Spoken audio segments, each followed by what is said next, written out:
South Asian region के main rivals India और पाकिस्तान पिछले कई सालों से वर्ल्ड के टॉप 10 डिफेंस इंपोर्टर्स की लिस्ट में रहे हैं और दोनों ही देश अपने रिस्पेक्टिव मिलिट्री पार्टनर्स रशिया और चाइना के साथ जॉइंट प्रोडक्शन की वजह से धीरे धीरे एक्सपोर्ट मार्केट में अपने फुटप्रिंट्स जमाने की कोशिश कर रहे हैं। सिप्री के डेटाबेस के अनुसार 2018 से 22 के बीच में इंडिया वर्ल्ड के लार्जेस्ट आर्म्स इंपोर्टर्स की लिस्ट में टॉप पर रहा है, तो वहीं Pakistan it lies at number 8।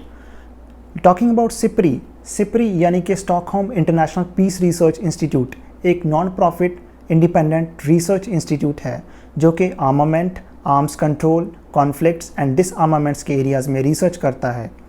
Located in the capital of Sweden, SIPRI is world's most respected think tanks.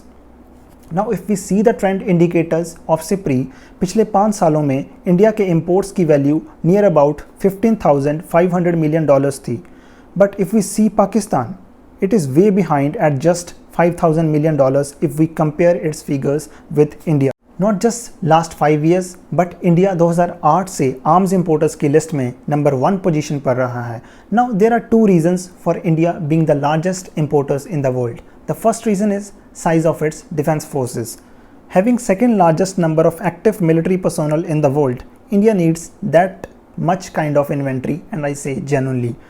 Second reason is lack of indigenous technology. No doubt, joint production with Russia has given a boost to India's own production capabilities.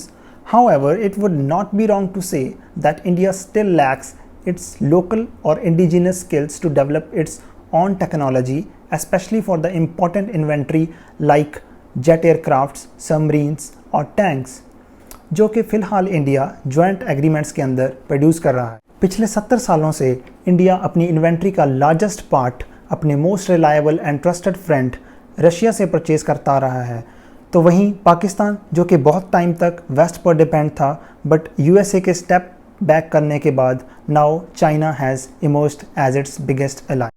Now coming to how India is selling its BrahMos. Modi सरकार की defence export policy को boost करने के लिए India अपनी precious BrahMos supersonic cruise missile को एक world class product की तरह ऑलरेडी इंटरनेशनल मार्केट में उतार चुका है।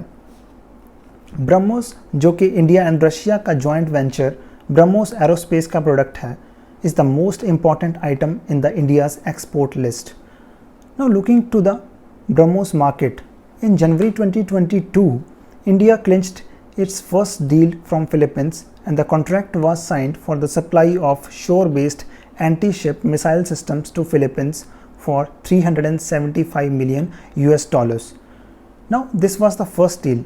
Coming to the recent developments, BrahMos Aerospace is also in the advanced discussions with Indonesia to finalize its second deal.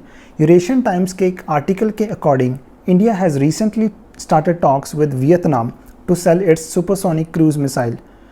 It was stated that Vietnam had shown its interest in the missile system and the negotiations have just started. जहां India अपने exports को boost करने के लिए missile system को international market में push कर रहा है, तो वहीं साउथ ईस्ट एशियन कंट्रीज़ जो कि चाइना के साथ टेरिटोरियल कॉन्फ्लिक्ट्स में दबी हुई हैं, इंडिया उनके लिए मोस्ट रिलायबल ऑप्शन है rather than USA, because if they deal with the USA the China will become more aggressive towards them. Now BrahMos के साथ इंडिया अपने लाइट कॉम्बैट एयरक्राफ्ट को भी ऑफर कर रहा है, बट LCA को अभी भी अपने पहले ब्रेक थ्रू के लिए इंतज़ार करना पड़ रहा है। Moving to JF-17 thunder of Pakistani air force. JF-17 thunder एक light weight multi role combat aircraft है जो कि पाकिस्तान चाइना द्वारा जॉइंटली डेवलप किया गया है।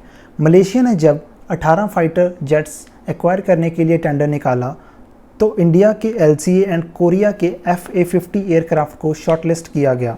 उस टाइम पाकिस्तान के JF-17 थंडर ने भी वहां पर पार्टिसिपेट किया था, बट लास्ट में मलेशिया ने कोरिया के FA-50 को सिलेक्ट किया। नाइजीरिया और म्यांमार के बाद कुछ मीडिया रिपोर्ट्स के according, but they are not yet officially confirmed, that Iraq could buy JF-17s from Pakistan. Moving forward we see India और पाकिस्तान के प्रोडक्ट्स की मार्केट। रशिया के साथ पार्टनरशिप इंडिया के लिए सबसे बड़ा एज है, क्योंकि यूएस के बाद Russia is on number 2 in the military technology. तो वहीं दूसरी ओर पाकिस्तान और चाइना द्वारा जॉइंटली प्रोड्यूस किए गए प्रोडक्ट्स की क्वालिटी की वजह से उनकी मार्केट डिमांड कम होती जा रही है। फॉर एग्ज़ाम्पल, चाइना और पाकिस्तान द्वारा JF-17 ब्लॉक के थर्ड वेरिएंट को एक effective and powerful jet aircraft बताया गया था, बट नवंबर 2022 में म्यांमार को बेचे गए जेट्स में कुछ स्ट्रक्चरल फ्लॉज आए थे, जिसकी वजह से म्यांमार को अपनी पूरी फ्लीट को ग्राउंड करना पड़ा। इंडियन गवर्नमेंट ने 2024-25 तक $5 बिलियन के एक्सपोर्ट का टारगेट सेट किया है, but according to some media reports, BrahMos missile alone can reach to $3 billion by 2026. As not only the Southeast Asia, Middle East is also showing its interest in the Indo-Russian missile. And for the final note, India के पास बहुत potential है अपने arms cell करने की, but ये एक slow process है क्योंकि सिर्फ मिलिट्री प्रोडक्ट ही नहीं, इसमें डिप्लोमेसी भी मैटर करती है और इंडिया के पास बहुत कुछ है ऑफ़र करने के लिए than Pakistan.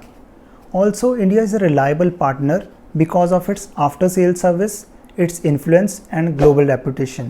While on the other side, Pakistan is still standing on to the support of China, whose influence is declining.